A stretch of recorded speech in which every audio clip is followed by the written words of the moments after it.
Welcome to the Hillsborough Township Organization Meeting and Regular Meeting. During the organization meeting, I will be the chair of this meeting until we select the board president. Those who know me for the last decade or so know this is not my favorite chair to be in, so I'm going to try to get out of this chair as soon as possible. And I'm going to try to break my own record this year. So let's begin.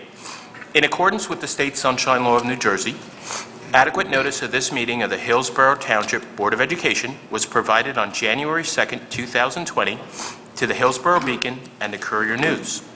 This notice has also been posted at the Board of Education office. A copy has been sent to the Township Clerk and the Public Library. At this point, I'll ask everybody to please rise for our Pledge of Allegiance. I pledge allegiance to the flag of the United States of America and to the republic for which it stands, one nation, under God, indivisible, with liberty and justice for all. Confused myself. Yeah. Confused me a little bit. We had to find the flag there for a little bit. All right. Next on our agenda is the announcement of the school election results that were held on November 5th, 2019. Elected to the Board of Education for a term of 3 years are the following. Mr. Gillette with 3,754 votes. Mr. Oliver with 3,820 votes. And Mrs. Trujillo with 4,250 votes. So what I'm going to do is swear in each of our board members, new board members, separately, and I'll ask Mr. Gillette and family members if they'd like to join me at the podium, and we'll swear you in. Here? Yes, please.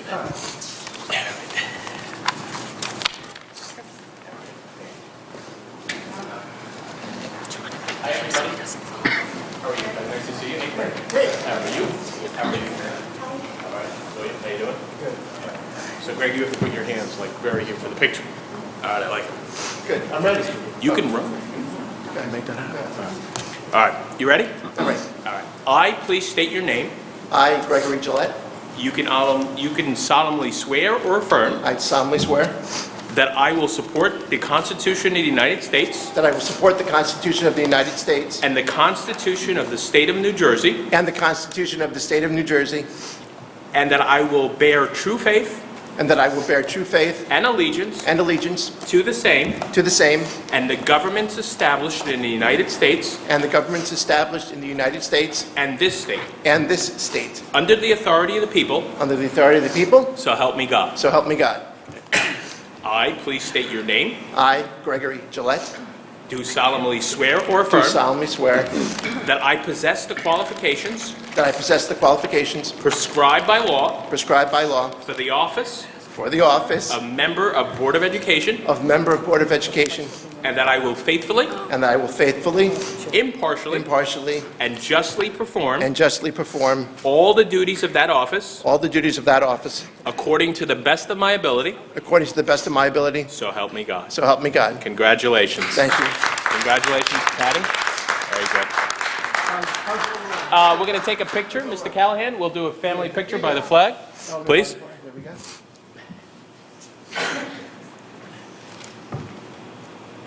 Yeah, please. Yeah, come on in. Join the family. Thank you. Good. Congratulations. Greg, if you would just walk around and we do a quick shake in the hand of all of our board members, that'd be pretty good. Before everybody's done? Oh, yeah, we'll do that per board member.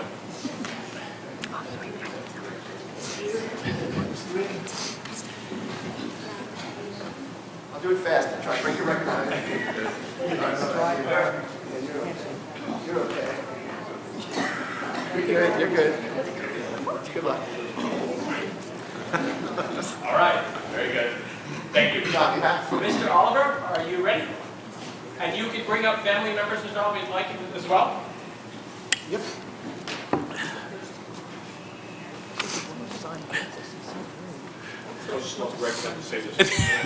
I'll do like one word, 2 words at a time. That might be needed. How are you? Hi, ladies. How are you? Hi, Min. How are you? My wife Hi, Jody. welcome. My sister I'm his sister, Welcome. Joanne. Oh, Thank welcome, you. welcome. All right. So we're going to shut the lights and you can run. Okay. So, you ready? Ready. All right. I, please state your name. I, John Oliver, You may solemnly swear or affirm do solemnly swear that I will support the Constitution of the United States that I will support the Constitution of the United States and the Constitution of the State of New Jersey, and the Constitution of the State of New Jersey, and that I will bear faith and I will bear faith and allegiance and allegiance to the same to the same and to the governments established and to the governments established in the United States in the United States and this state, and this state, under the authority of the people, under the authority of the people, so help me God. so help me God. Excellent. I, please state your name, I, John Oliver, do solemnly swear or affirm do solemnly swear that I possess the qualifications that I possess the qualifications prescribed by law prescribed by law for office of member for office of member of the Board of Education, of the Board of Education, and that I will faithfully, and that I will faithfully, impartially, impartially, and justly and justly perform all the duties perform all the duties of that office of that office according to the best of my ability, according to the best of my ability. so help me God. So help me God. Congratulations. Thank you. Welcome aboard. Thank you. You're welcome. Welcome. Thank you so much. Can we do a quick picture? With quick picture?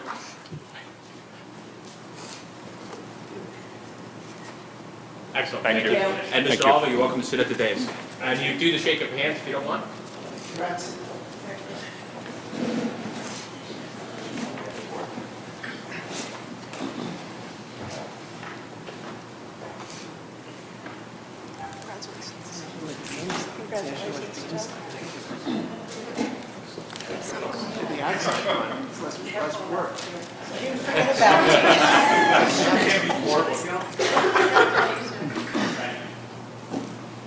All right, Ms. Trujillo, are you ready? Yep, ready.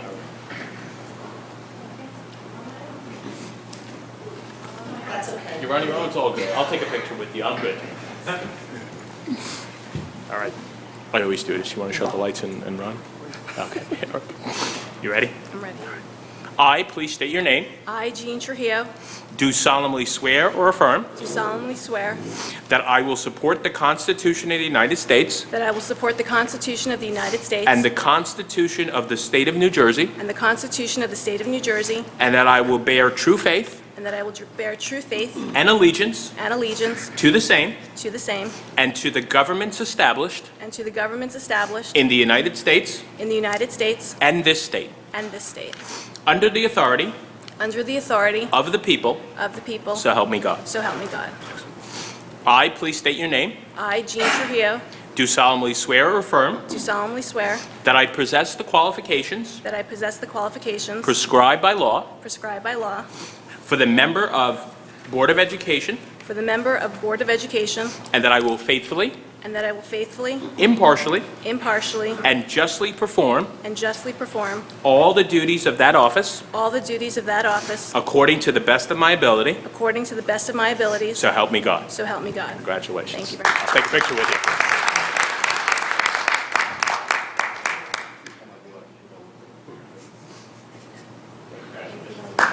You want to do shake of hands and we're good to go?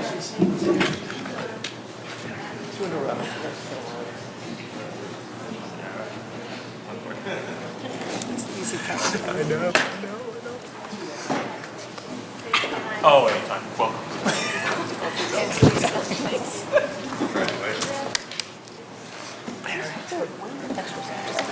Sure.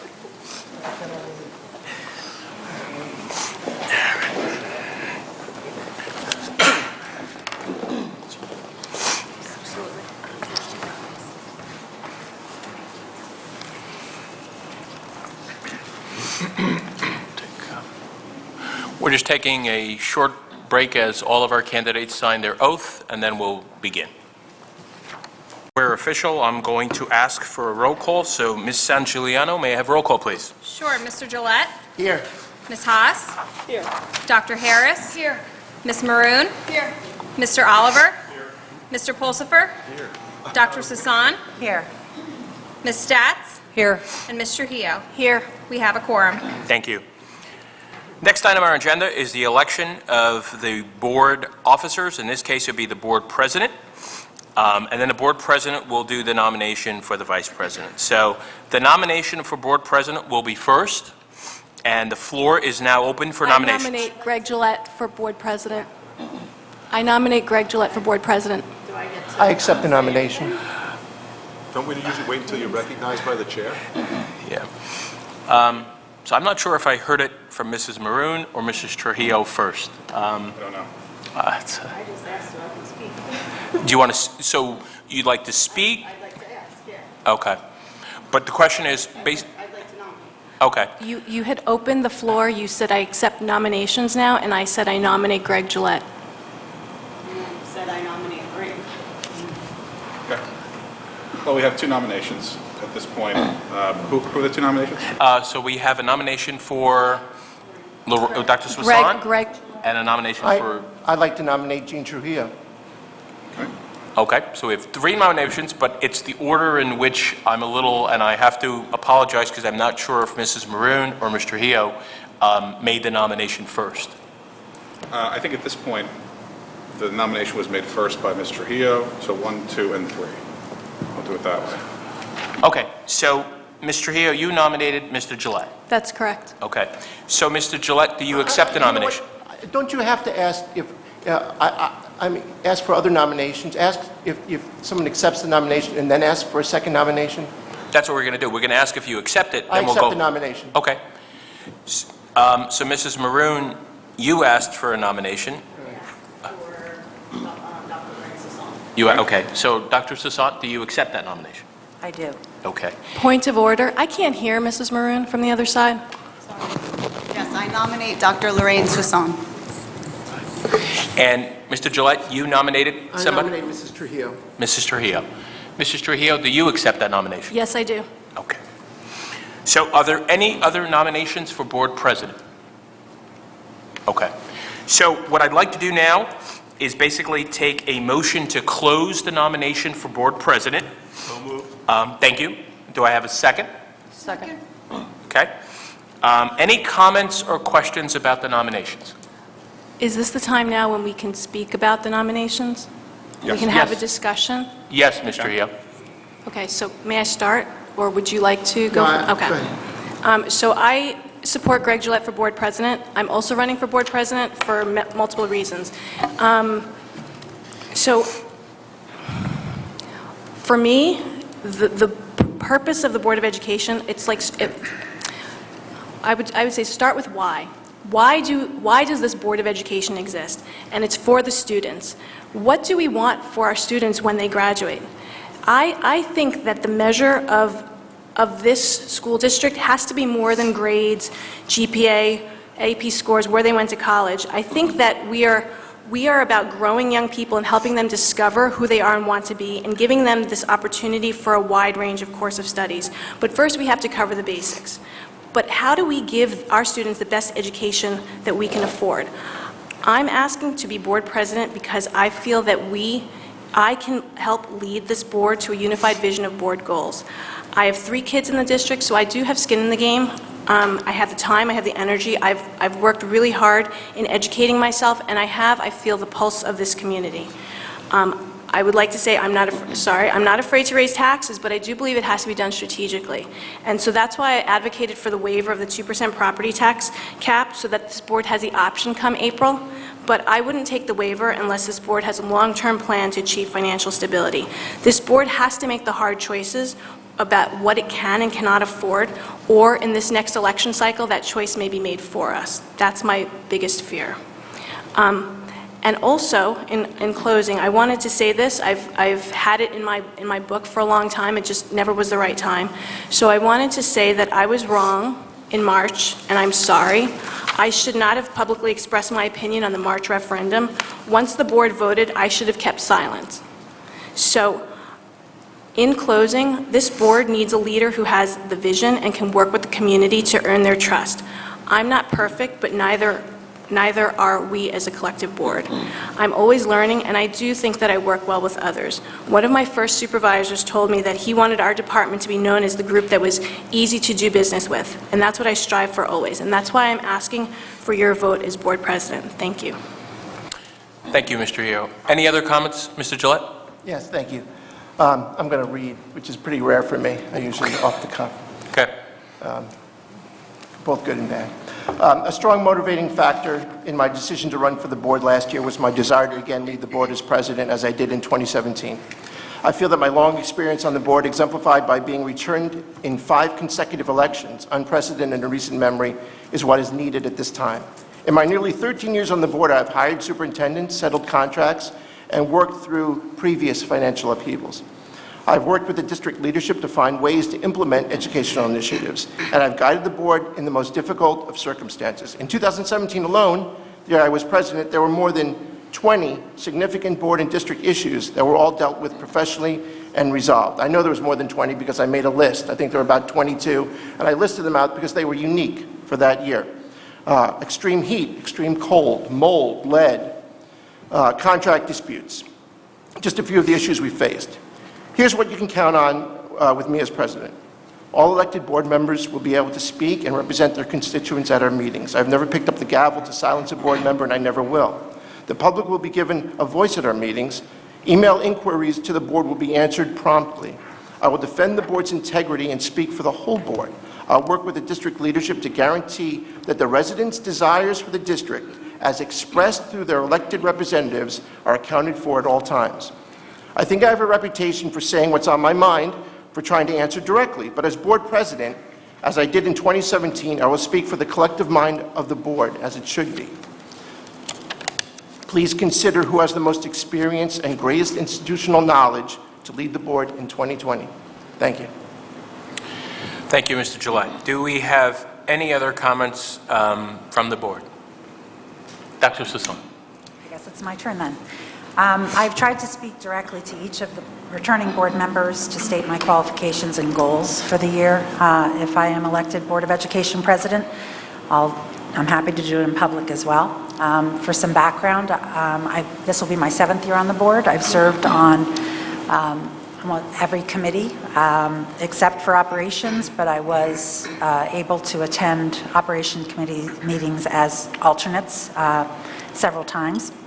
I chaired the education committee for the last 2 years after having served my whole tenure on that, but I also did serve on HR, governance, negotiations, and hopefully we have negotiated a contract here. So over my tenure on the board, I think I've acted in the best interest of our community and have been a committed, knowledgeable, and caring board member.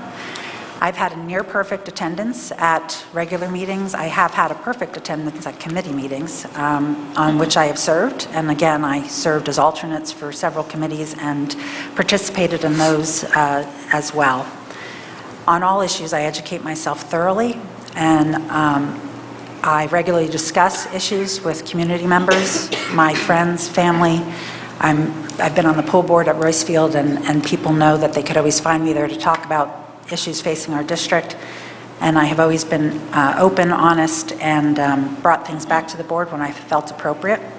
As board president, I would take the same path with ensuring that I speak to all board members and that I present the board's vision as a whole rather than my own opinion.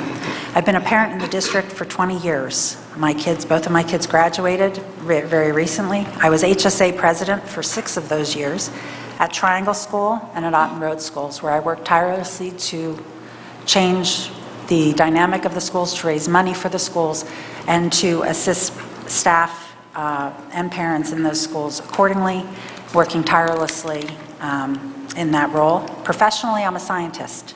I'm advisor to the U.S. Agency for International Development. I work on malaria vaccines. In my job and as a community member, I have worked collaboratively with very large and diverse groups of people to harmonize goals and institute effective and progressive programs in the context of ever-shrinking budgets. My training has taught me to always analyze broad sets of data, to solve difficult problems, and to be logical and creative in my decision-making. I have also always treated people with respect in doing so.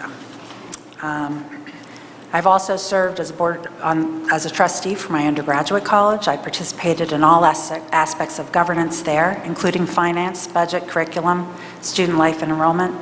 It gave me great insight into what our students need as they leave Hillsborough, whether it be to further their education in other institutions or in life.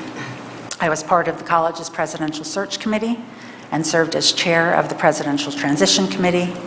Both of these roles will assist in the very important work that our board has to do this year with respect to hiring and transitioning a new superintendent.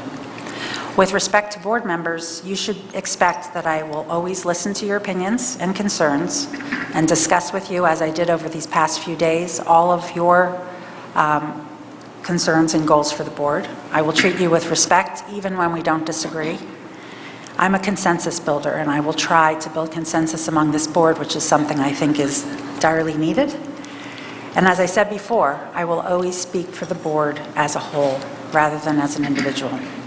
With respect to the public, I hope to continue our discussions as I have for the past 7 years. I want to ensure that our meetings are run consistently with respect to public comment, and public inquiries, whether in person or via email, will be answered promptly. I have experience, knowledge, and a reputation for being fair and respectful. I hope to bring all of that to make this board effective as possible. I need help to do that among all 9 of us. But the results will be well worth it if we become a highly effective board, and the district and the community will benefit from that. So I hope you can support me. Thank you. Thank you, Dr. Sasson. So this is new for me. I don't think we had multiple nominations before, so it sounds like right now we have, first person we're going to do a vote for is going to be Mr. Gillette, then it'll be Dr. Sasson, and then it'll be Dean Trujillo. If some person were to win if the win was with the first member who was being nominated, which would be Mr. Gillette, he would win and we wouldn't go on. But prior to us doing that, I just wanted, and I had spoken to Mr. Lapira earlier in the day, in case we had multiple nominations, I think it's important that the board understand the voting process and what an abstention or vote yes or a vote no means as we go through these one to three votes. So I'll ask Mr. Lapira to kind of just briefly describe to the board what their impact would be as they vote. Sure, thank you. So there's no requirement in the statutes as to how many votes you need for a board president to be elected or a board vice president. There is at least one, if not 2 cases from the commissioner on this, which one of them was the most recent one, 1975, but it was Martello versus the Board of Ed of the Township of Willingboro. And in that case, they found that you don't need a majority of the full board, you just need a majority of those present and voting. So just to review what it means to be present and voting, you have 9 members here. If everyone votes, then obviously a majority is 5. If one person abstains and you have 8 people voting, the majority is still 5. If 2 people abstain and there's 7 people voting, a majority is 4, and so forth and so on. Your policy does say that you need a majority of those present and constituting a quorum for your board because it is a 9-member board. A quorum is 5. That is the minimum that you can have.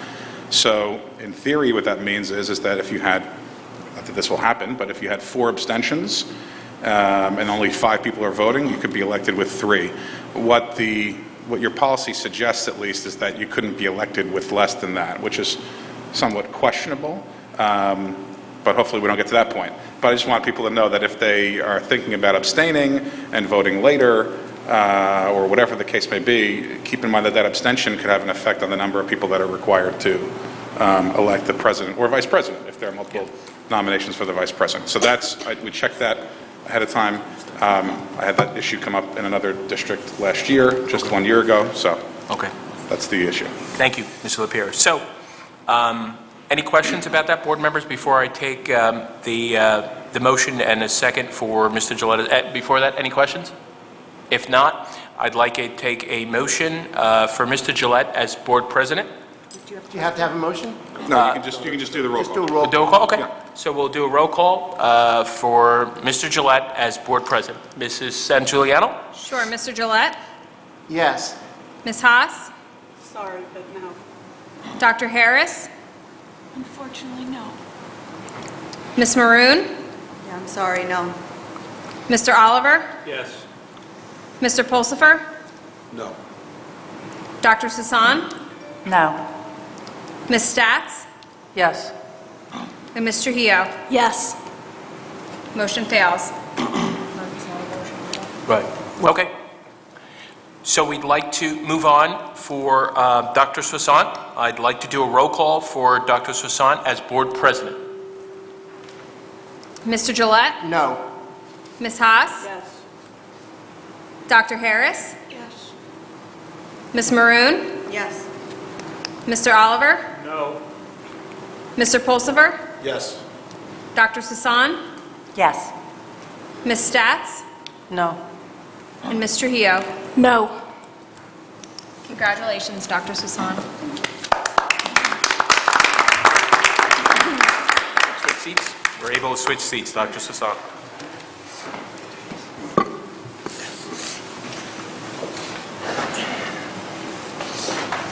Don't trip on that. Okay, thank you. I move. Congratulations, Dr. Soissant. Congrats. Thank you.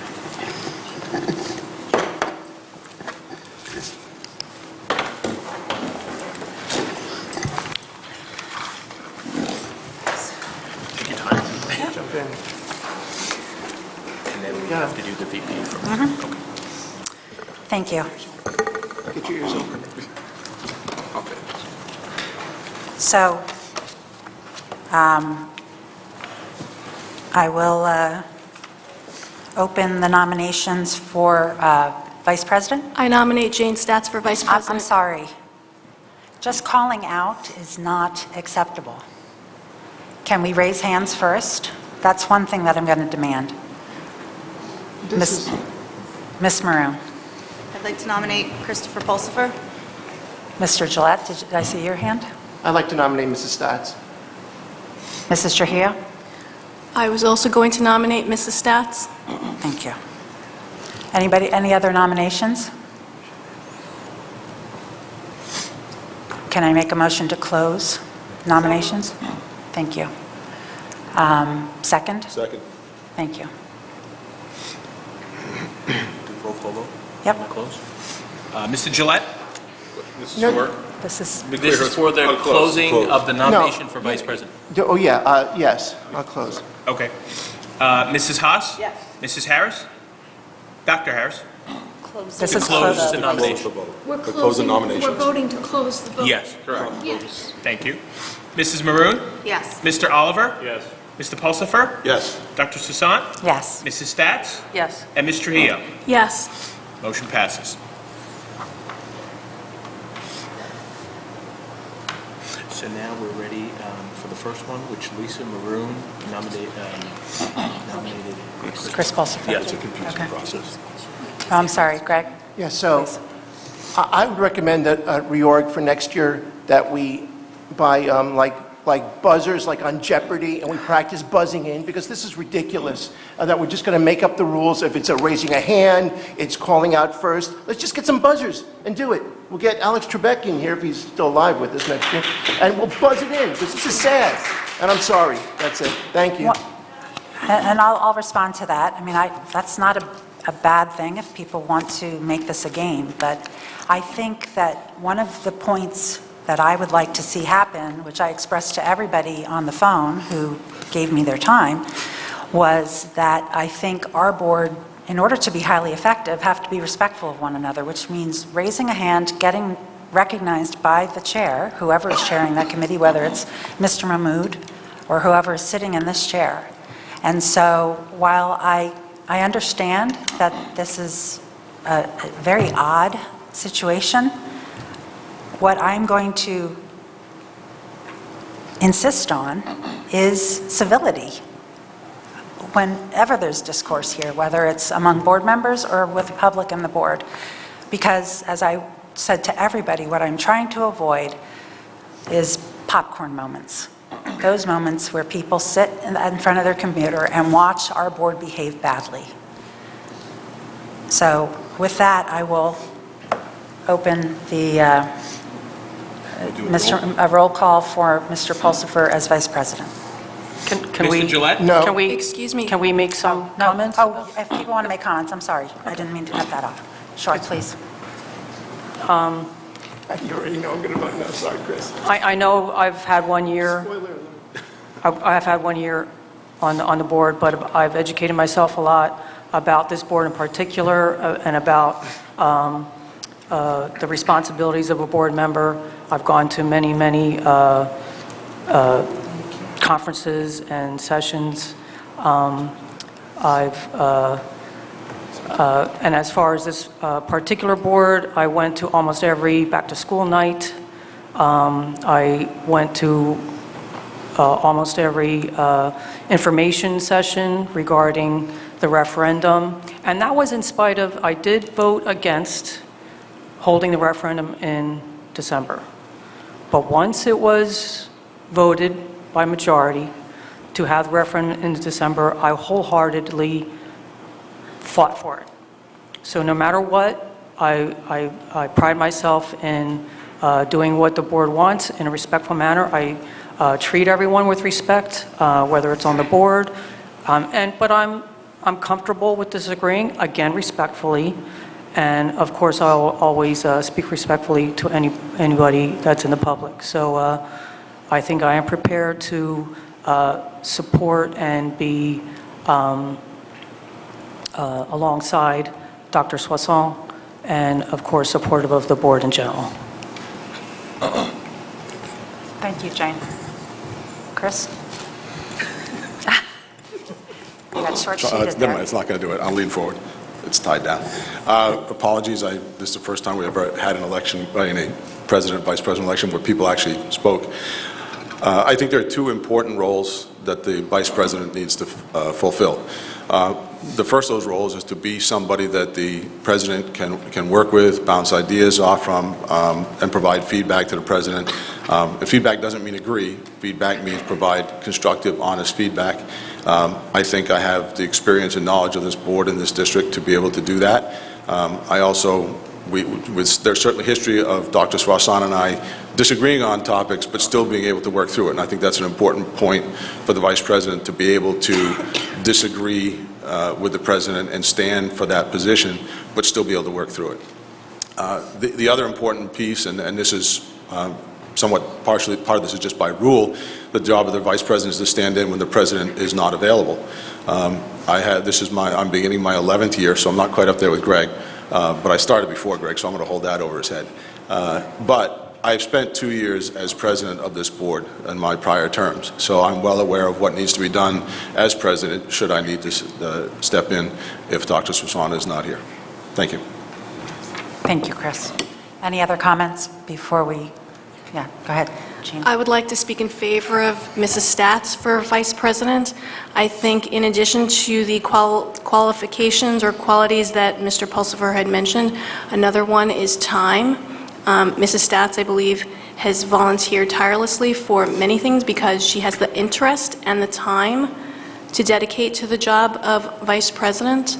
She has come to countless county meetings. We've gone together to workshop where she educated herself on so many different sessions where we traded notes and talked about things. She's been on the Municipal Alliance, serving as a member for the last 3 years, I want to say. I could be getting that wrong.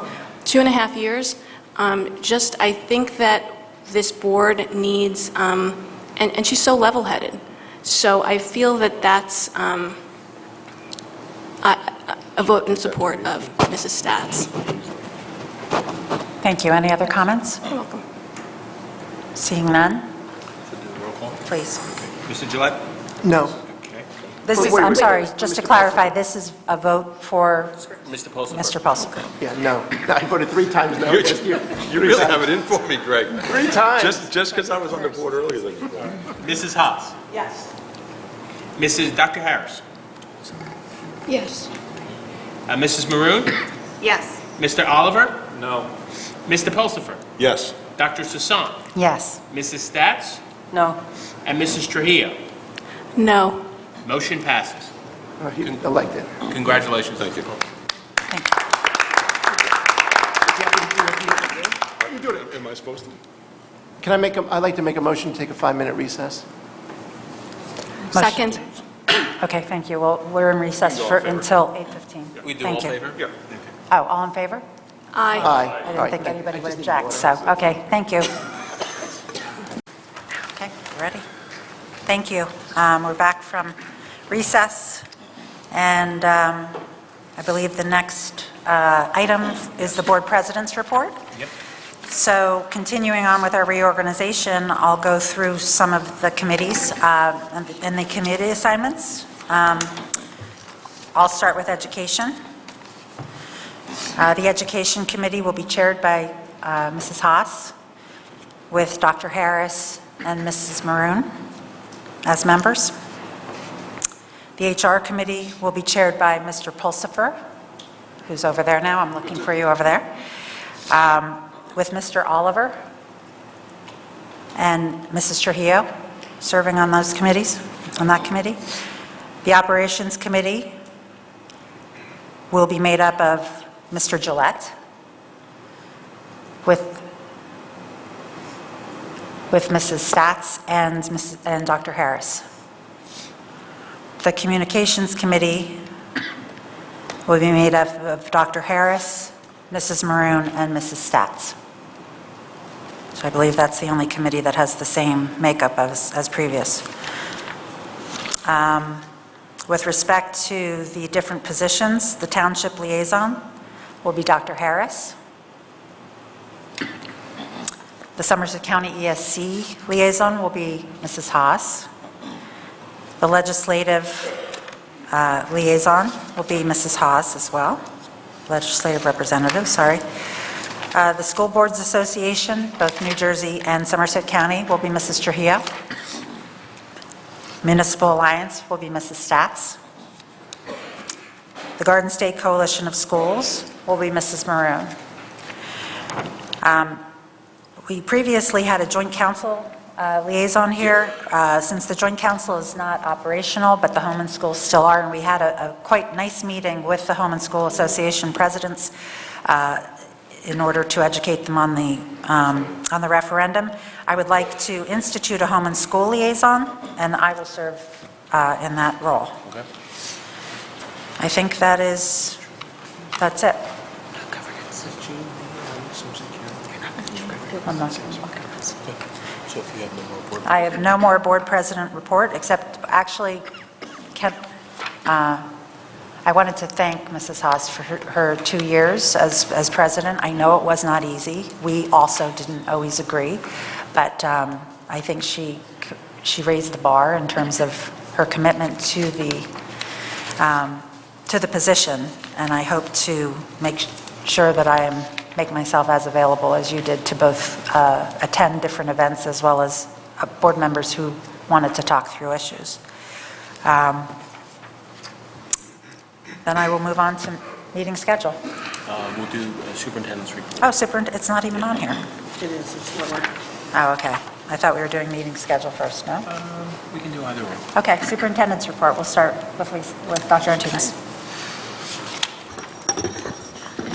First, I'd like to wish everybody a Happy New Year and hope everybody had a nice holiday season with maybe able to spend some quality time with downtime with family and friends over the holiday break, and we're back already, so that seemed very quick. On behalf of the Board of Education Administration, I'd like to take a moment to thank our board member, Joyce Eldridge Howard, for serving on the Board of Education from 2018 to 2019.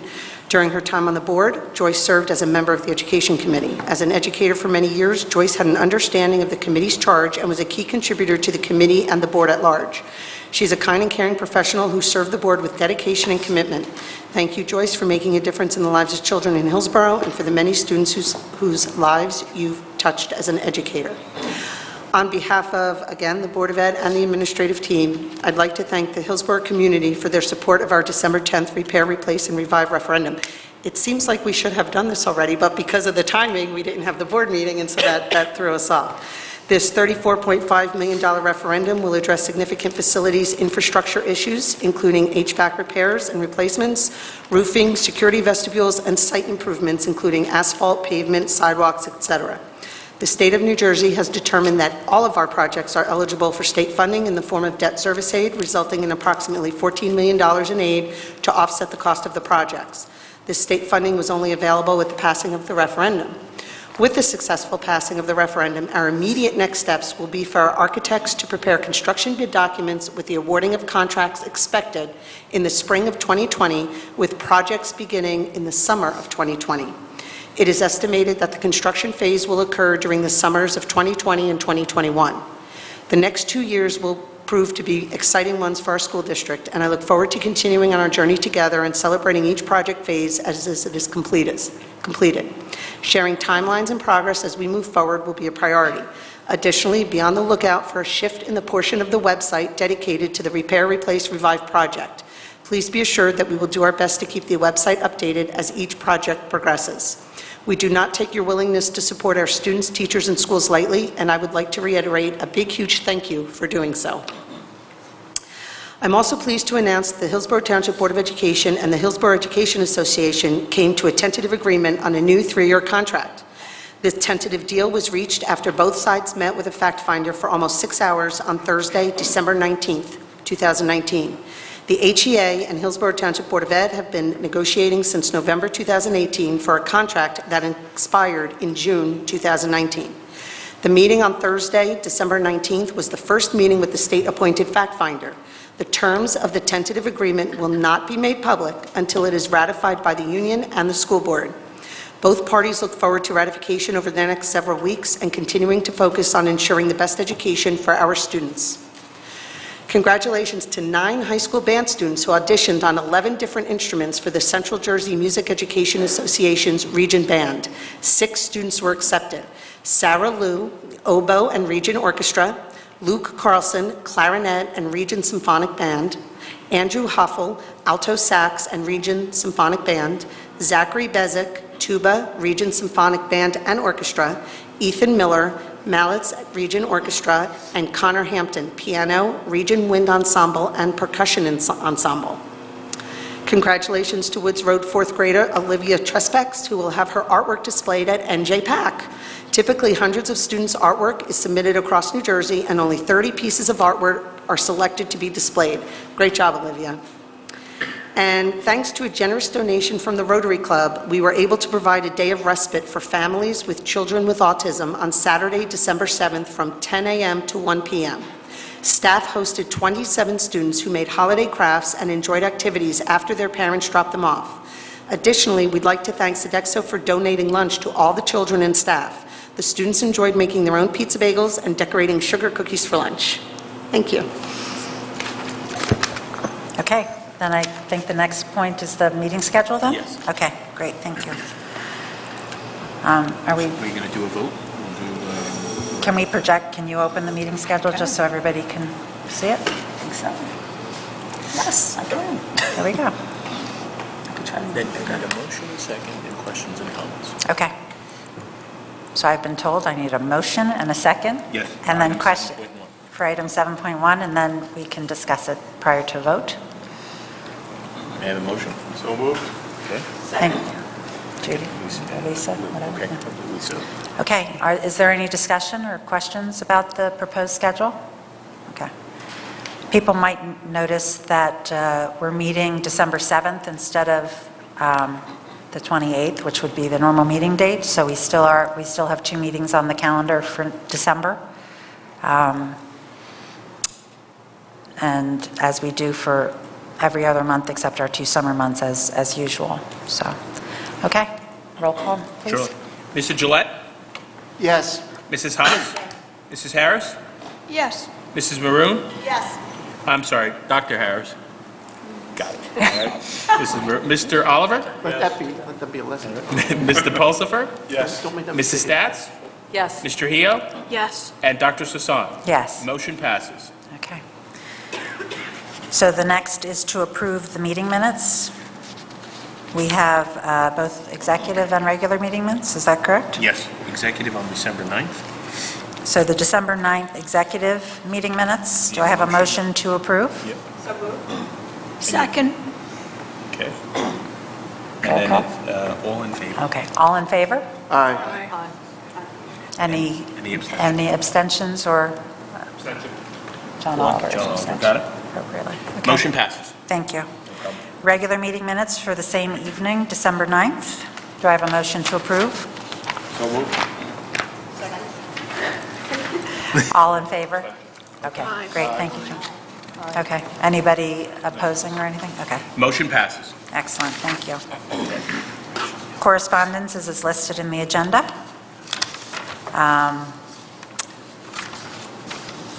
So we already did the superintendent's report, but you didn't talk about the National Day of Because we were Healing. going to just read the proclamation.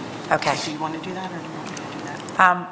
Can we do committee reports first? Absolutely, you can do whatever you like. Okay, so I'll start off with Education Committee. The Education Committee met in December with all members present, and we talked about two topics. One is the calendar, which has been referred for vote tonight, and the other is the National Day of Healing, which is why I wanted to do committee reports first. And the National Day of Healing is, we'll read through the proclamation, but it's really focused on racial healing. And that was it. We had a pretty brief meeting for December, so that was a nice change of pace. Operations Committee, Greg, can I ask you to give that report? Thank you. So operations met on December 11th. Besides the regular members, we also had the architect of record, Michael Wozni, was with us. You'll see on the minutes that we recommended several policies for first reading. I think they're on for tonight, but if they're all on for tonight. Yes, they are. Yeah, they would have been on in December, a December meeting. Nothing controversial at all, just the normal revisions.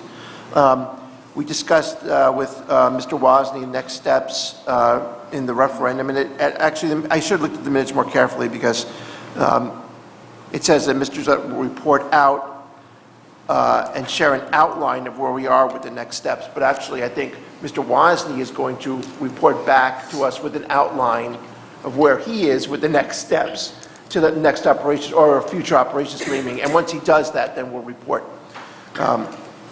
And our next step with him was to make sure that he knew what the summer usage schedules were at all of our schools and how we can, and work with him to see if we can move things from one school to another so we can get some work started at some schools for this summer and maybe some for next summer. We had an update on the Hillsborough Elementary School playground, which I think that's been resolved since it's been so long now, since our operations committee meeting. But that's been almost resolved, right? Yes, it's, Okay. yes, Mr. Joyce. We also talked about, you may have heard me report that we were going to purchase 3 full-sized buses. I reported that at the last time we had a report. And we talked about that. And also we had, the audit was finally completed. That's by Tim Vrabel and Associates, or whatever he calls himself. Yes. And the good thing about the audit was that there were no findings, as usual. I don't think it's hardly ever been a finding. There's been one finding in the 13 years I've been on the board. So that's good. No findings. And let's see. Oh, we may have someone from the state come at a future operations committee meeting. I don't know if Mr. Trio is still on that. I know Mr. Mahmood also talked with an official that might come to explain some state Legislation. aid funding. We still working on that, Mr. Mahmood? Mr. Gillette, I think we did have a conversation with the gentleman from Senator Sweeney's office, and, that is a little post operations. After that conversation, there was a push by our state legislators to move that bill across, which is the state aid funding formula and the ability for districts to move for additional funding for the amount that you would be cut. And that is one of the items we wanted to talk about today. But in summary, there was a discussion, and at the time, it wasn't completely voted on. Now it is, and it's going to be at the governor's desk. I believe the deadline is January 13th. And then after that, the governor has a choice whether to accept it or say no to it. But it was something we wanted to talk about tonight and possibly put a resolution on for tonight to actually, to the governor, asking for his support. And we did speak to council about that, and we are prepared, if the board is wanting to do that, we would have a resolution in hand to present to the governor asking him to support that particular bill. When would that be? It would be somewhere on the agenda, maybe during ops. Mr. Lapierre would probably read a resolution, and then if the board wanted to support that, we would then go ahead and do that and send it before January 13th. Thank you. Thank you, Mr. Mayor. And I apologize because this meeting was December 11th, and I should have been reporting on it about a week later in December, so some of these items are sort of a little bit out of date. So thank you for the update on that. The planning board clerk also asked for some backup information from our demographer, which I don't know, we probably already have shared that with planning board clerk, a letter from our demographer stating impacts of new housing from our demographer's perspective. She asked for that, so we provide that. The final item is that we talked about was water filling stations. We have some water bottle filling stations at some of our schools. We're looking to do more of that. It's the new thing. People don't drink out of the water fountains anymore. They fill their water bottles. We're going to look into actually grant possibilities for that. I know it says Mrs. here, but I'm going to say Dr. Harris. In my notes it says Mrs. Was going to look into what the possibilities were from Sustainable New Jersey or any of the other groups that she's so familiar with about that. And that's all I have. Thank you. Thank you, Mr. Gillette. HR? We did not meet. You did not meet, okay. Governance met, though, however, right? Oh. So I would like to say something, though, about in regard to the fact that we didn't have a meeting in December. I did want to speak about the referendum, and I don't know, I couldn't hear whether or not, did you address kids' vote? Okay, on January 24th, it's going to be pajama day in our elementary schools because that was the winning choice of our kids' votes. I also, because I am a number junkie, I would like to say that I was very happy to see that not only did the referendum pass, but it passed 69 to 31% in favor, and very proud of my home polling place, which had the highest number, which was 76% to 24%. So it was more than it was 2 times more than 2 times townwide, and 3 times in actually 2 of our districts. And every single district, every single one of our polling places, as well as Millstone, as well as the mail-in ballots, every single one of them were in favor. So it's nice to see that the entire town supported our referendum. And that was one thing. The other thing was we had talked slightly. I had reported last time about the meeting that I went to for the Somerset County School Board Association on later start times. In case anybody on the board hasn't seen it, this month's issue of Leader magazine, which, John, is something you will get once the School Board Association starts mailing things to you, has a comprehensive, practically verbatim story on the later start times, as well as the experience in Princeton and all of the steps that I tried to write down as quickly as possible during the meeting, but nice to have it in the brochure if people want to get up to speed on that issue. You have all that information in Leader magazine. And finally, I would just like to acknowledge Joyce Eldridge Howard, who, quite honestly, couldn't be here tonight. Personally, I regret her loss of her knowledge and experience on the board, and her common sense and her singular interest in the welfare of all children. I enjoyed serving with her on the Education Committee, where she had an opportunity to contribute her knowledge of curriculum and, quite honestly, her excitement about getting involved in that stuff again. And also as a former teacher, administrator, guidance counselor, and parent, she sort of hit not the trifecta, but whatever it is, the four items of people, perspectives on working with children. So I would just like to acknowledge her contributions to our board. And that's it for me. Thank you. So we'll go back to the item on the Superintendent's Report, which was the proclamation on the National Day of Racial Healing. Excuse me? Yes, Can we have questions, comments regarding committee reports absolutely, before we move on? please. Just a quick question, Greg, if you could, regarding the buses. I believe tonight you mentioned purchase, but I thought at a previous meeting you mentioned lease. Is this a lease? I'm sorry, it's a lease purchase. Okay. Yeah, so this is very typical. There's no other way. I thought so. It threw me off. Yeah, That was I the first. apologize. Okay. It's a lease purchase, and we have do we get the financing and I mean, so much has happened since December 11th. I'm sorry, it's like... Yeah. No, that's fine. I just want to make sure I understood correctly. We were able, gentlemen, to do the closing on the financial end, but we did not receive possession of the buses pending this resolution. So when the board votes tonight, if it's an affirmative, we're hoping that's the case, then what we would do is then tell the contractor that we can receive the buses officially after tonight. Right, so we had to do a little, it's a little finagle because we had to make the deal before we did the resolution, but we said, look, we can do the deal, but just understand, we're not taking delivery. Yes. And we're going to just cancel the deal.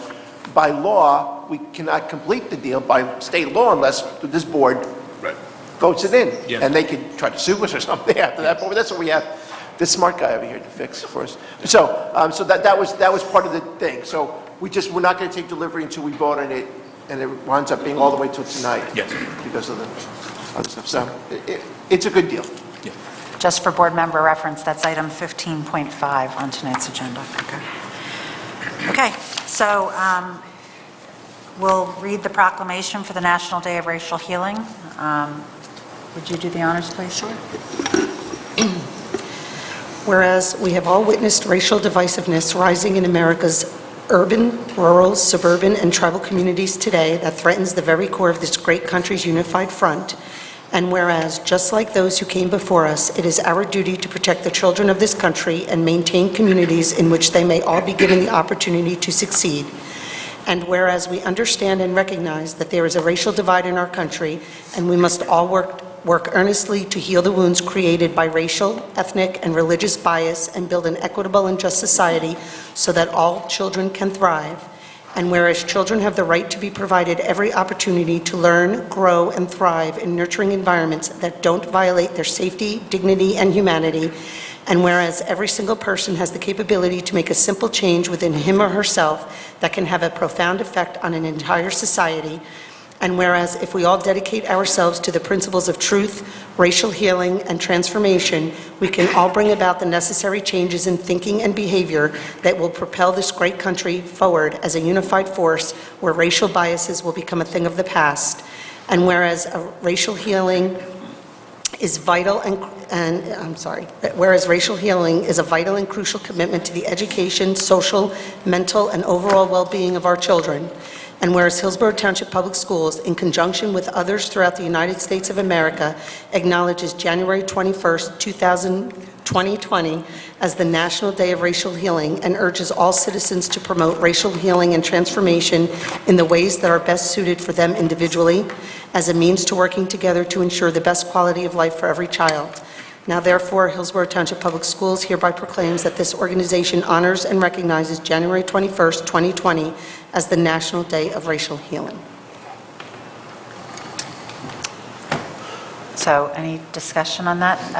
Actually, Dr. Feltry, can I put you on the spot, and can you summarize some of the activities that will be happening on that day as you did to the Education Committee? I think it's worthwhile to...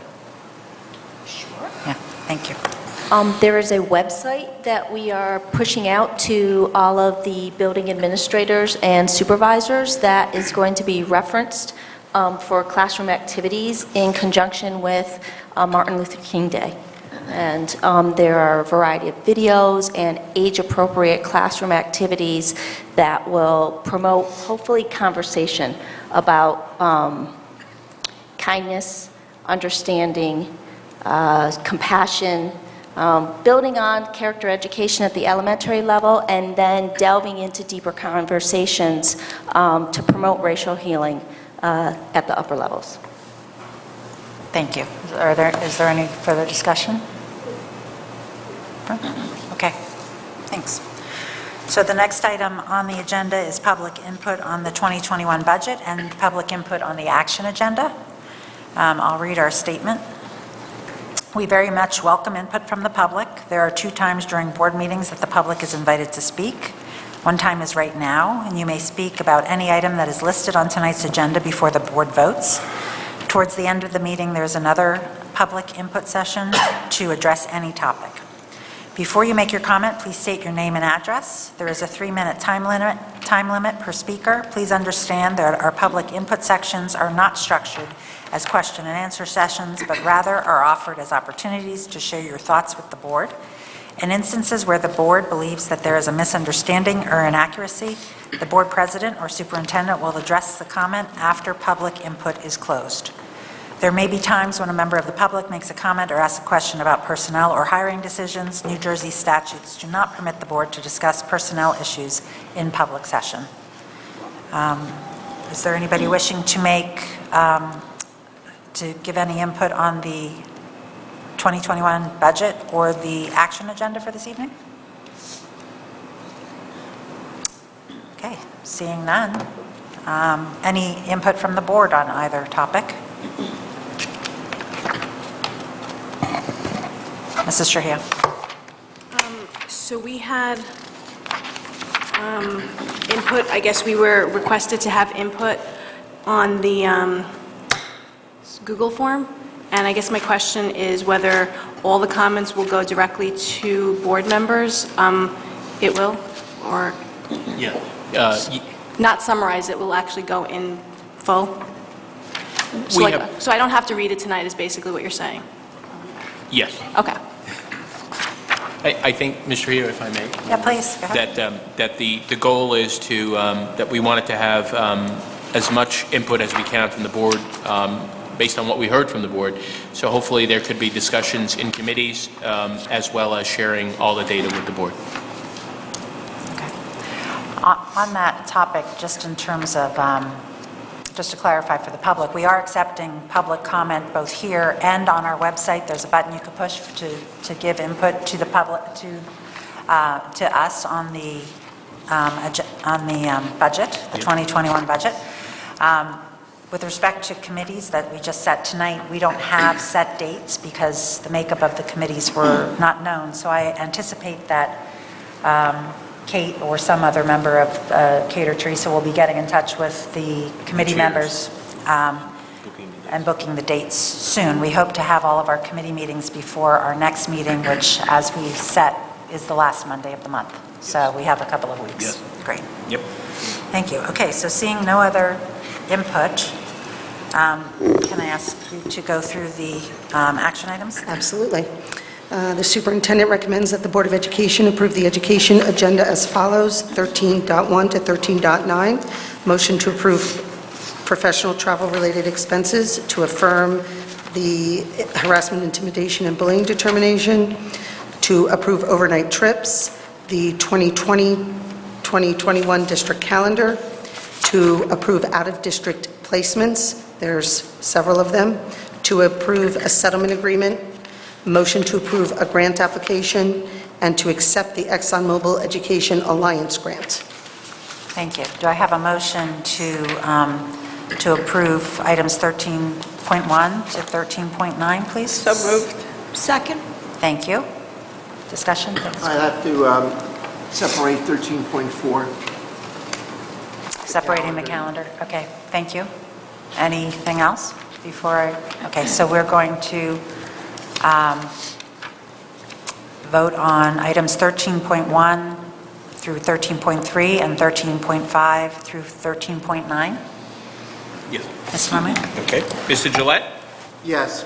Ms. Mrs. Haas? Yes. Dr. Harris? Yes. Mrs. Maroon? Yes. Mr. Oliver? Yes. Mr. Pulsifer? Yes. Mrs. Stats? Yes. Mrs. Trujillo? Yes. And Dr. Sasan? Yes. Motion passes. Can I take a motion on item 13.4, the district calendar, please? So moved. Second. Thank you. Discussion, Mr. Gillette? So, a couple of things. It's difficult for me to vote yes on a school calendar that begins school for students before, before Labor Day. A couple of years ago, we had the situation, I think I was one of 2 board members that voted no. I think it was me and Mrs. Centofanti at that time, if my memory serves me well. But at least if we're going to do that, I don't know why we're not beginning on August 31st, Monday, the week before, for the in-service, and get 3 days in that week for students. I mean, if you're going to start before Labor Day anyway, why are we beginning on a Tuesday? That seems irregular to me, especially since, once again, in this proposed calendar, as we have in the current calendar, the last day of school and graduation is on a Monday. Again, I think we have some short memories about why we don't like to have the last day of school on Monday. I mean, maybe we need a reminder every 20 years or so that too much mischief takes place on the weekend before, especially for high school students, and I would hate for anyone to somehow miss graduation because of their parties are going to be the weekend before. And I don't know what's going to happen this year, but I thought I thought this year's calendar that we're currently in maybe is a fluke, but now I see it happening again. For years and years, we were very certain to have the last day of school and graduation a Tuesday, a Wednesday, or a Thursday. Friday could also be a possible day, but Monday was always considered the worst day. So I wasn't involved with the preparation of the calendar. I don't know how it was done. I appreciate that President's Day is not one of the emergency closing days. One of the days we might choose. I appreciate that in it. There are some good things about it, but I don't know if anyone else has any comment about it, but if no one can convince me otherwise, I'm going to vote no. I'll just, having chaired the Education Committee, I will tell you that nobody on that committee has forgotten why we don't do Mondays. The purpose of us graduating on Monday is that was the only date we could get at the RAC. We had wanted to graduate the previous Thursday or even on Tuesday, and those dates were not available. A lot of this has to do with the lateness of the development of this calendar, which was also due to us being in negotiations with the teachers, as we usually don't like to set the calendar during negotiation periods. It's unfortunate that graduation is a Monday, especially 2 years in a row, and I couldn't be more in agreement with you, Mr. Gillette, that that's not the goal of our school calendar. With respect to the starting of school prior to Labor Day, obviously we don't want to be in school until the end of June. It is likely that we won't have air conditioning implemented through the referendum by the start of this calendar. We would look to, other years to potentially start and end at different periods and maybe seek some breaks, and that we've discussed a whole bunch of things and we haven't pushed those calendars forward. But your point about starting on the 31st is well taken. It has not been our experience to bring staff in prior to September 1st. So we didn't want to rock the boat, especially since at the time that we were presenting this calendar, there was no agreed upon contract. So I don't know if anybody has any other comments or if you wanted to make a motion otherwise, Mr. Gillette. I'll just follow up with one thing. I'll be brief. I'm not going to belabor this. But Mr. LaPierre maybe could tell us that calendar is strictly in the purview of the board and the administration. There's nothing, there's been recent case law I'm saying recent, but within the last 3 years about calendar and It's correct. association contracts and things. Yeah, it's a managerial prerogative to establish the calendar. I mean, there are things that you can negotiate around the calendar, but in the end, the establishment of the calendar itself is a managerial prerogative. And there was a case, I think our office handled one a couple of years ago, about whether or not you could start before September 1st, and we were successful in that case, where there was maybe even some contract language that suggested that you couldn't, but once again, I think it was PERC that determined that it's a non-negotiable managerial prerogative. Having said that, it's also common to try to get input on the calendar and from the association as well, but do you have to? The answer is no. Thank you. Any other comments before I call a vote? Okay. Please. Mr. Gillette? No. Mrs. Haas? Yes. Dr. Harris? Yes. Mrs. Maroon? Yes. Mr. Oliver? Yes. Mr. Pulsifer? Yes. Mrs. Stats? Yes. Ms. Trujillo? Yes. And Dr. Sasan? Yes. Motion passes. Thank you. Superintendent recommends that the Board of Education approve the Human Resources Agenda as follows: 14.1 to 14.12, motion to approve retirements and resignations, motion to rescind co-curricular contracts, and to approve revised co-curricular contract, motion to approve revised leaves of absence, motion to approve revised long-term substitute, to approve revised transfer, change in assignments, and to approve leaves of absence. Motion to approve appointments. Motion to approve buddy and mentor. Motion to pre-approve extra coverage and to approve extra coverage. May I have a motion for items 14.1 through 14.12? So moved. And second? Second. Thank you. Any discussion or comments? Okay, Good. thank you. Mr. Gillette? Yes. Mrs. Harris? Yes. I'm sorry, Mrs. Haas first. I apologize. Yes. Dr. Harris? Yes. Mrs. Maroon? Yes. Mr. Oliver? Abstain. Mr. Pulsifer? Yes. And Mrs. Stats? Yes. Ms. Trujillo? Yes. And Dr. Sasan? Yes, Motion passes. thank you.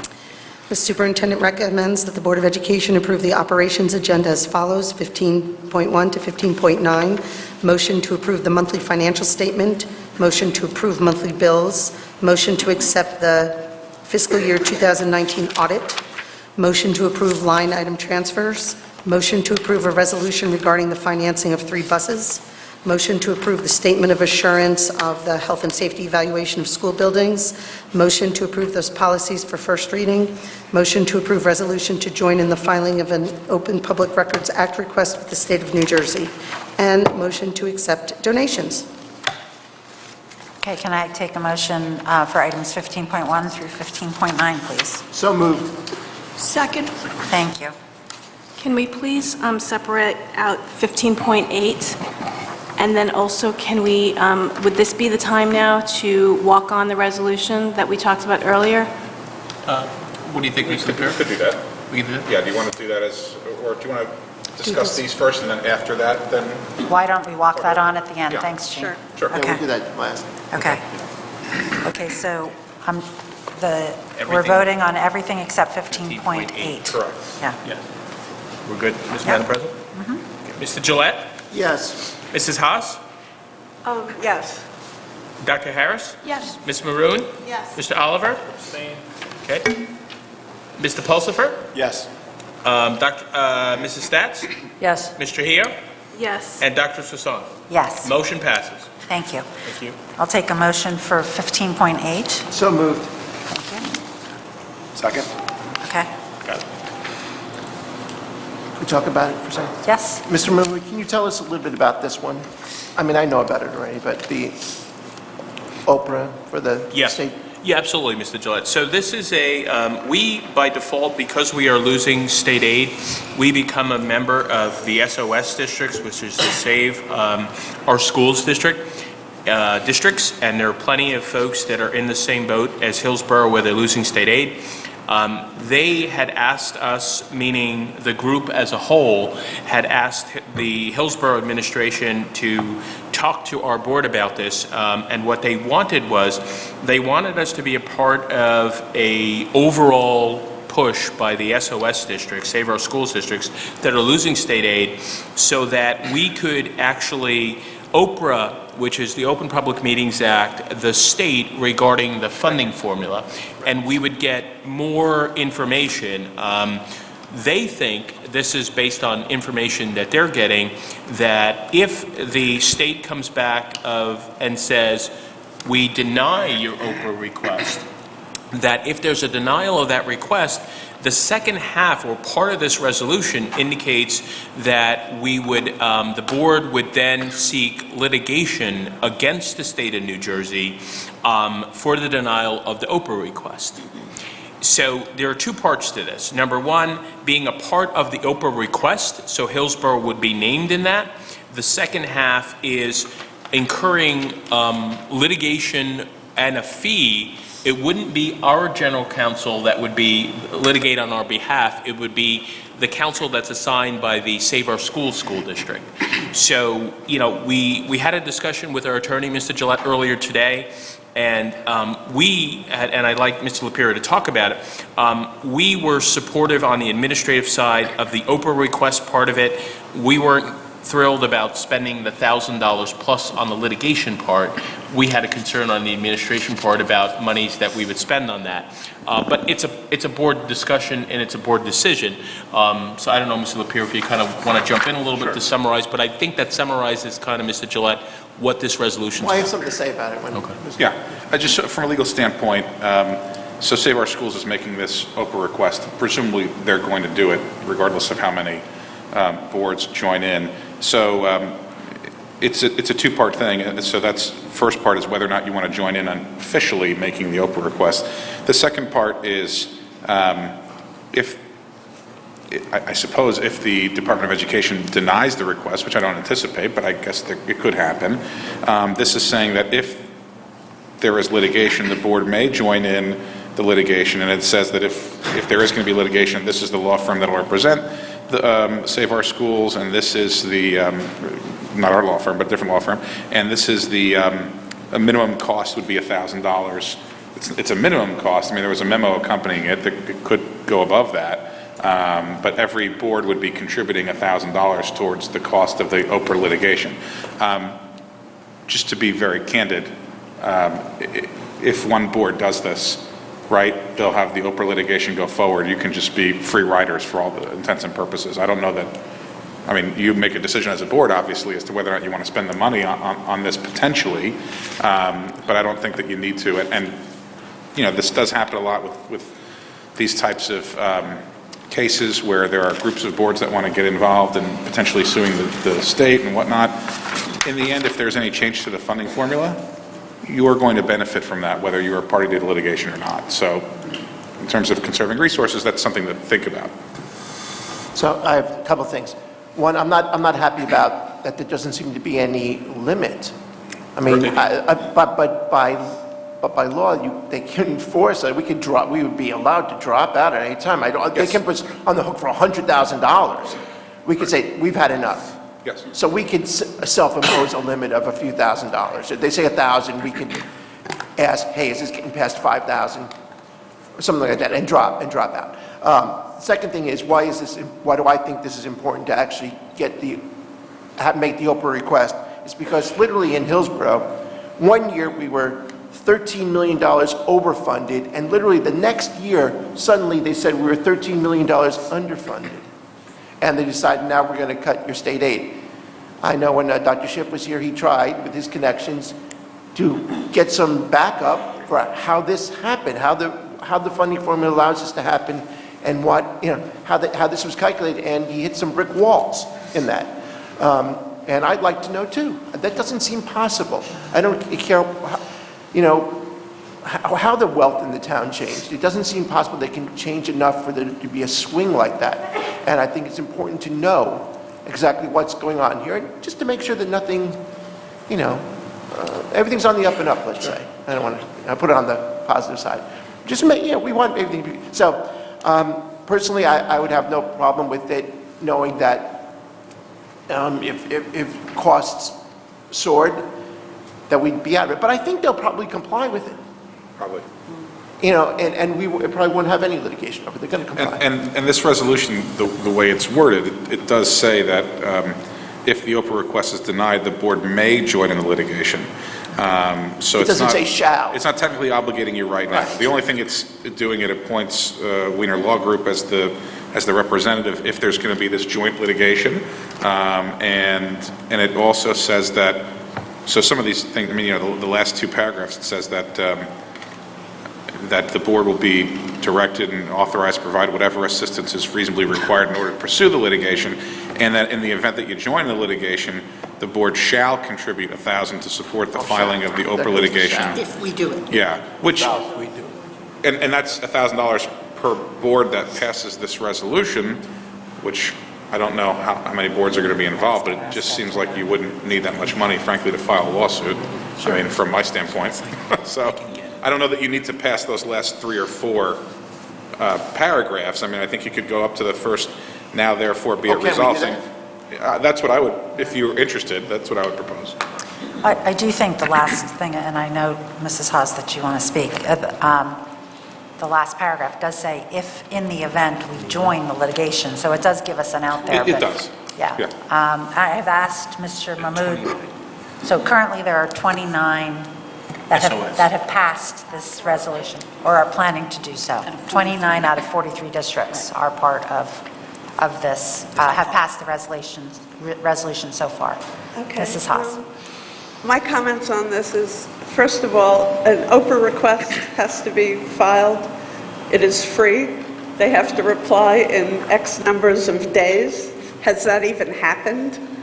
I don't understand why they're looking immediately into litigation instead of just filing the Oprah request and seeing what happens. I would agree with Greg, if you actually said this, that this should be something that they should provide. This is basic information that school districts have a right to understand how a state aid formula is quantified.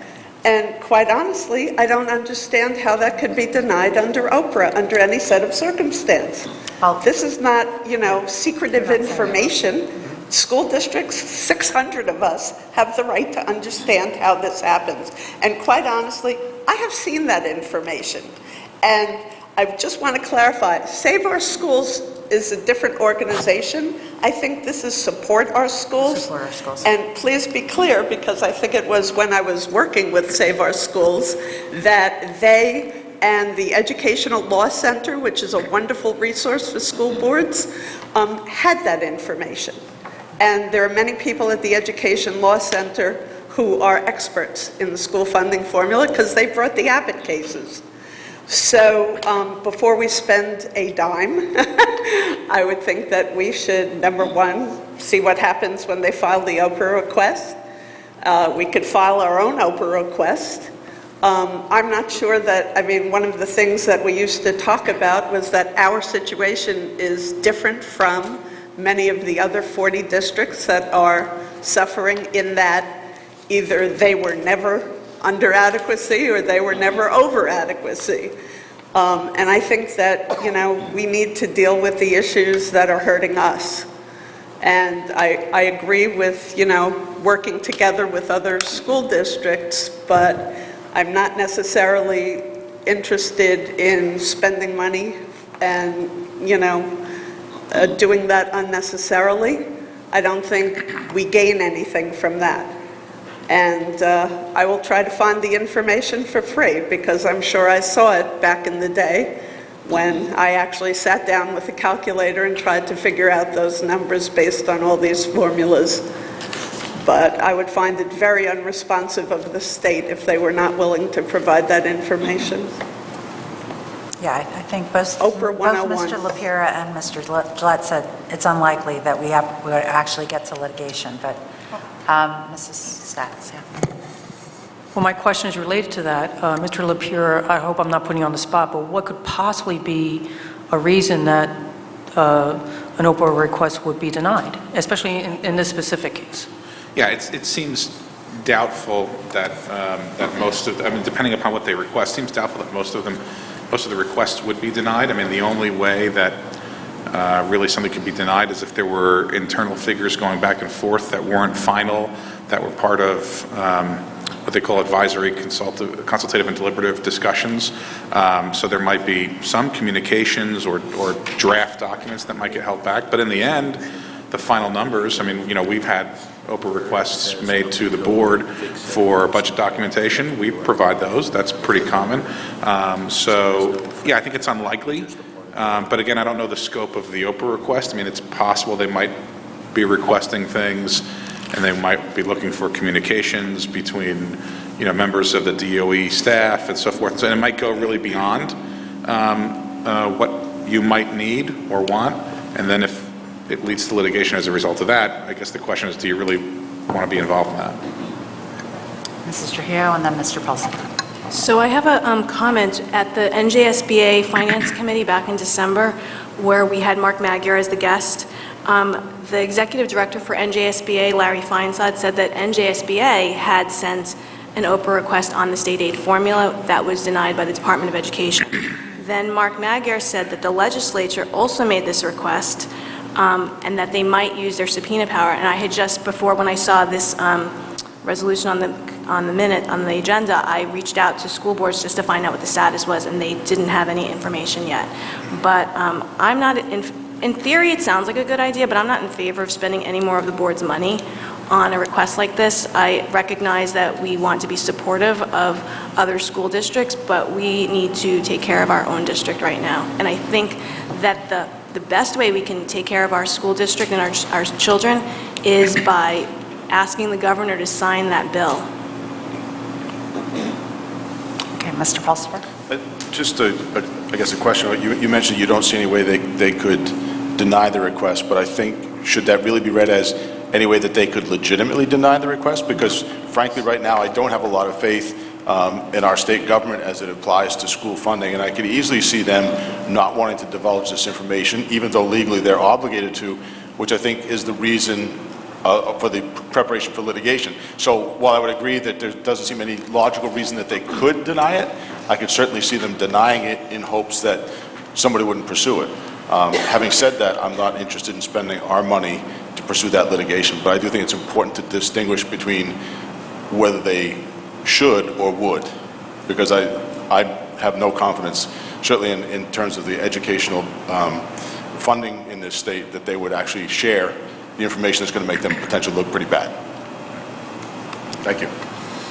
Any other questions, comments? I guess I've heard at least 3 people say that they're not interested in at least those paragraphs that relate to us joining the lawsuit. But Mr. LaPera, you had said that we could pass a version of this without those last 3 paragraphs, or at what point would you recommend, if there was interest in doing this, without? And then I'll try to poll the board to see which motion we want with respect to the full resolution or part of the resolution. I think that so there's a bunch of whereas clauses, and then it goes to now therefore be it resolved, where it says that you've joined in the filing of the attached Oprah request. I didn't have a copy of the attached Oprah request. I don't know that they provided it, but it's so I don't know what the scope of it is. But I would probably stop there. You can join in the Oprah request if everyone wants to, and then I think the rest of it is really kind of extraneous and not necessary at this point, because all it does is it says that you may do this and you may do that, and so forth and so on. So that's one area in which you could modify this by eliminating the last 4 paragraphs. Okay. All the be it further resolved, or you could pass the entire thing, and then you'd still do have options technically, because if there is litigation, you're not committing definitively to do it. I mean, the only thing that actually you're committing to do if you pass the entire resolution is 1, join the filing of the Oprah request, 2, appointing that law firm to represent Hillsborough as part of all the districts for that litigation, and 3, saying that if you join the litigation, you're going to contribute a minimum of $1,000.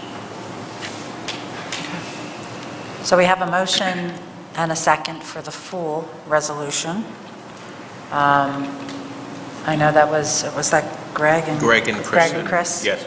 I don't think it commits us to anything, really. I think we're a pretty big district of the 40 or so.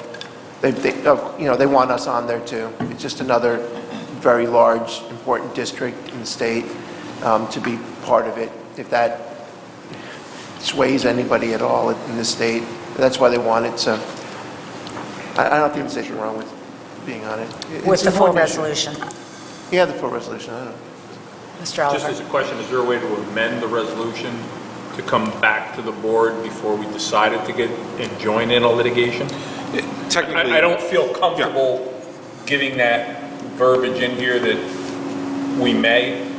I would rather have that come back to the board. If before we joined there, in. the way that I read this, if there is litigation that has started, the way I read it is all of the members who pass this will be given the option to join or not join. Right, so we'd have to Yeah. we'd have to vote again. Yeah, I don't read this as committing you for sure. The only thing you're committing to is hiring, is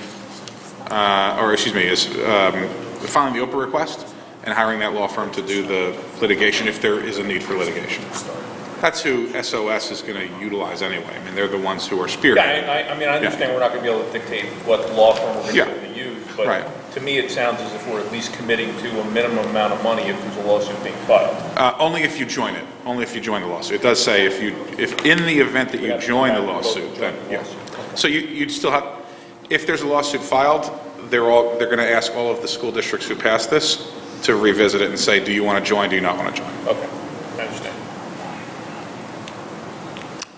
Mrs. Trujillo? So I'm really confused about this resolution because the last paragraph on the page where it says, we're hiring the Wiener Law Group to represent us in connection with the filing of the Oprah request and future litigation. So they're going to do it for free?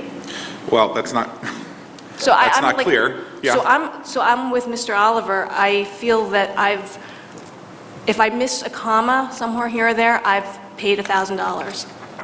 Yeah, I just think it's Without- unclear, and I'd like to make it more clear that, we're not committing to joining that litigation or committing to retaining this law firm. Because if we're retaining them, we're paying. Very likely, unless they're going to do that part for free, which I'm Pro bono, not clear about. Not saying it's Yeah. being Right. done Yeah. pro bono, so. Yes. So if that's a concern, I mean, if people want to amend the amend the resolution, you could basically, someone could make a motion to amend it and basically stop it at the now therefore be it resolved after that paragraph. I make a motion that we amend it.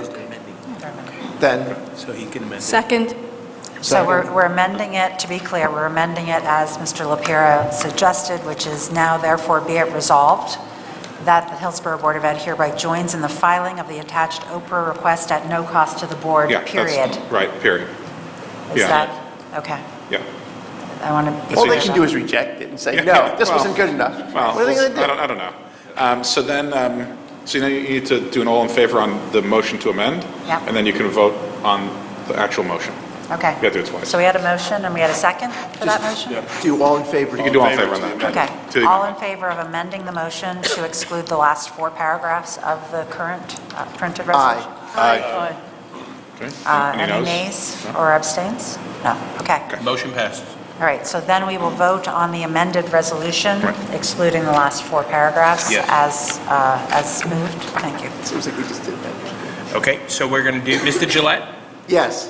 Mrs. Haas? Yes. Dr. Harris? yes. Ms. Maroon? Yes. Mr. Oliver? Yes. Mr. Pulsifer? Yes. Mrs. Stats? Yes. Mr. Trujillo? Yes. And Dr. Swasan? Yes. Motion passes. Okay, then we have the walk-on resolution. Mrs. Trujillo, did you want to make that that item? Well, I have, you want me to, Or do you you want- have something? Nope. Okay, let Okay. me read this, which I drafted as we sat here.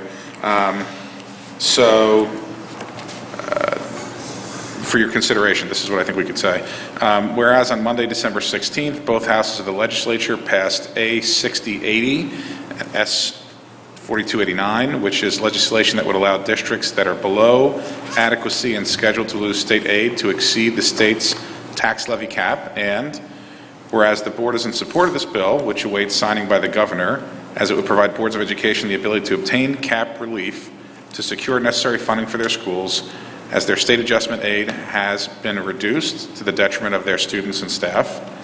And whereas the New Jersey School Boards Association is also in support of the passage of this bill, now therefore be it resolved that the board, by and through the passage of this resolution, encourages the governor to sign A 6080 S 4289 to give the affected boards of education the ability to obtain cap relief for the betterment of their school districts.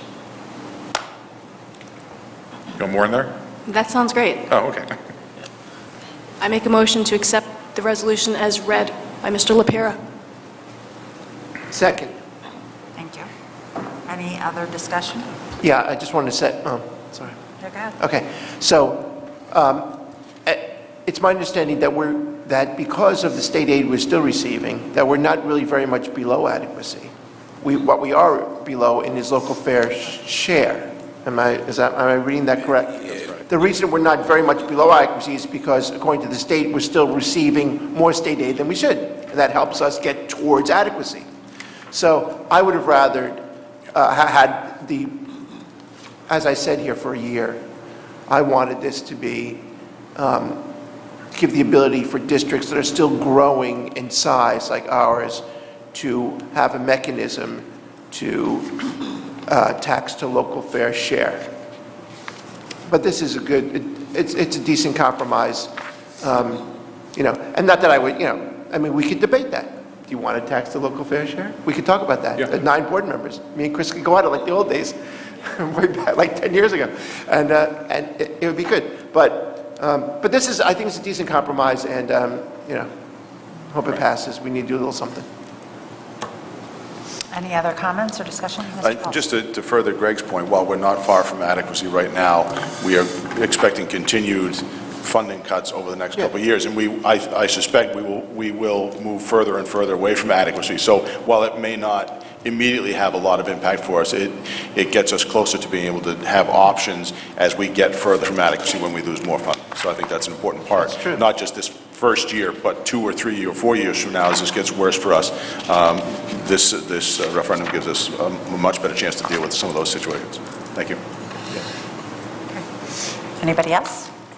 Okay, then can we do a roll call, please? Absolutely. Thank you. Mr. Gillette? Yes. Dr. Harris? I'm sorry, Mrs. Haas. I keep forgetting Mrs. Haas. No. No? Dr. Harris? Yes. Mrs. Maroon? Yes. Mr. Oliver? Yes. Mr. Pulsifer? Yes. Mrs. Stats? Yes. Ms. Trujillo? Yes. And Dr. Swasan? Yes. Motion passes. Okay.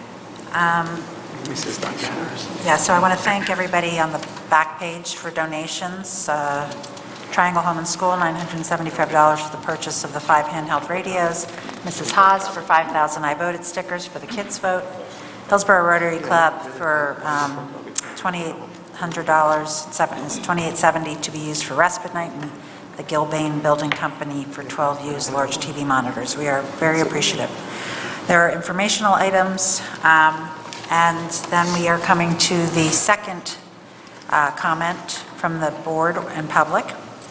Again, we very much welcome input from the public. There are 2 times during board meetings that the public is invited to speak. The first time was at the beginning of the meeting. The second time is now. Before you make your comment, please state your name and address. There is a 3-minute time limit per speaker. Please understand our public comment sessions are not structured as question and answer sessions, but rather are offered as opportunities to share your thoughts with the board. In instances where the board believes that there is a misunderstanding or inaccuracy, the board president or superintendent will address the comment after public input is suspended. There may be times when a member of the public makes a comment or asks a question about personnel or hiring decisions. New Jersey statutes do not permit the board to discuss personnel issues in public session.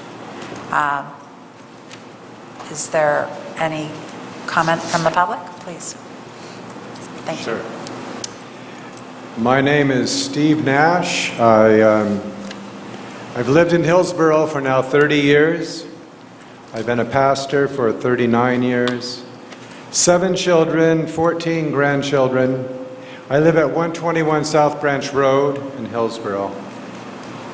I come to address my concern for the LGBTQ curriculum that's been imposed upon us in recent months And I don't believe that the parents of our community have had the opportunity to voice their opinion in a public forum. I could be wrong, but I don't believe that that happened. And I think that's something that the Board of Education can do something about. Since I have 3 minutes, I'm going to go on and say that I believe that the LGBTQ community, which is about 6% of the American population, has an agenda, a goal, that is to impose their views on our society, even with our young children in our public school education. I wanted to read this from the Supreme Court. It's a case, Myers versus Nebraska, has recognized and repeatedly reaffirmed this right in further cases. The child, quote, "The child is not the mere creature of the state. Those who nurture him and direct his destiny have the right and the high duty to recognize and prepare him or her for additional obligations. It is the prerogative of parents, not the state, to determine what children are taught about fundamental morals, religious, philosophical issues. Students, too, have a constitutional right to freedom of speech and free exercise of religion. Schools may not force them to engage in activities that violate their consciences or endorse messages they find objectionable," end quote. Therefore, as a parent, as a pastor, I believe that the government has not the right to impose upon us such things as they're trying to do right now. It is our responsibility as parents. We have to stand before God and give an account. We delegate sometimes that responsibility to a local school district to educate our children. That is our choice. Sometimes we go elsewhere. But I trust that you all too realize the great responsibility that someday we might all have to give it an answer. So I request that the Board of Education have a public discussion on the LGBTQ curriculum. Thank you. Thank you.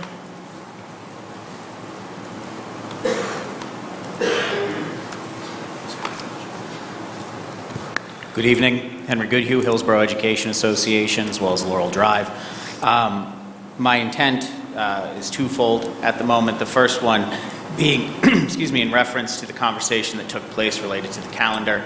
I understand that that is the current prerogative given per PERC, but those cases are continuing to grow, and there are nuances to all of them as those cases move forward. Many of them, Mr. Mahmood, would be of your interest because they tend to impact salaries, pensions, your department specifically.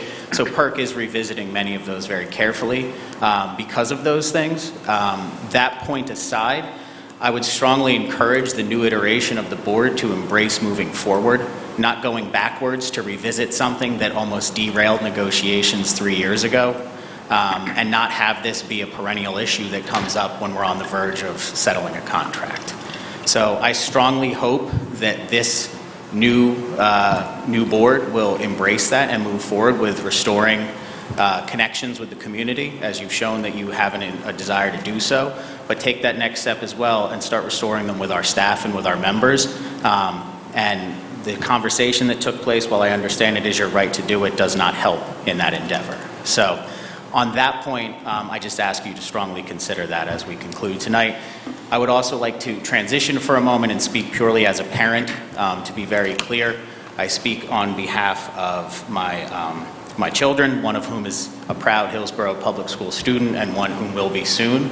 And I would just like to say, on behalf of my family and on behalf of my children, I thank you for carefully considering curriculums that are reflective of the realities that they face in the world and in the classroom. And I've taken many issues with this board. That's never been a secret. But from a curricular standpoint, I have seen the work that goes into this. I know the work that goes into selecting curriculums and the care and consideration that goes into preparing our students. So on that point, I would like to thank you for that work, and thank you for ensuring that all students experiences are reflected within our classrooms. Thank you. Thank you, Mr. Goodhue. Any other public comment? Okay, so I'll close public comment and open it to the board. Mrs. Trahan. So I just have a reminder that the Hillsborough Education Foundation has a grant cycle that is currently open and will close on January 15th, 2020. You can find out more information at hef.org. Thank you. Anyone else? Mrs. Moran. I just wanted to, I know we got an email on it today about the dance team, but, being my background, I just want to say congratulations to the dance team for getting first place in jazz and I think second place in hip hop. And they have an upcoming competition this Sunday. It's a big one. UDA is probably one of the biggest ones they have, so I will probably be in attendance. So I just wanted to remind everybody, if anybody is available, South Brunswick this Sunday. And if I forget at the next meeting, I do want to say good luck to them at Nationals as well, but I will hopefully get that at the next meeting as well.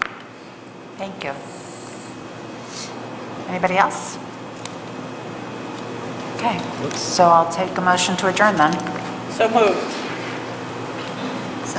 Second? Thank you. All in favor? Aye. All opposed? You're adjourned.